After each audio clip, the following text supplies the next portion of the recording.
കോടതി മുമ്പാകെ സത്യം മാത്രമേ ബോധിപ്പിക്കാവൂ. സത്യം സത്യം സത്യം. നേരത്തെ ആരെങ്കിലും ഒന്ന് കള്ളം പറഞ്ഞ? ഇവിടുത്തെ രീതിയാണ്, അതുപോലെ പറ. സത്യം സത്യം സത്യം.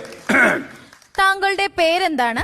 അതൊരു ചോദ്യം. നിങ്ങൾ ഇന്നലെ ഫീസ് ചോദിച്ച സമയത്ത് പറഞ്ഞു മംഗളഭാന് 10,000 രൂപ വേണമെന്ന് പറഞ്ഞു. ഞാൻ തരാന്ന് പറഞ്ഞു. ഭാര്യയും ഭർത്താവും കൂടെയാണ് ബാധിക്കുന്നത് പറഞ്ഞു. അത് ഞാൻ സംഭവിച്ചു. പിന്നെ പറഞ്ഞു മംഗളഭാന് തോക്കാണെങ്കിൽ 10,000 തരാൻ പറ്റുമെന്ന് പറഞ്ഞു. ഭാനു, ഇത് ഇവിടുത്തെ രീതിയാണ്. പേര് പറ. താങ്കളുടെ പേരെന്താണ്? മംഗളഭാനു.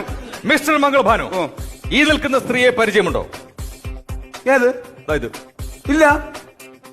മംഗളഭാനു ശ്രദ്ധിച്ചു നോക്കൂ. ഈ നിൽക്കുന്ന സ്ത്രീയെ പരിചയമുണ്ടോ? പരിചയമില്ല.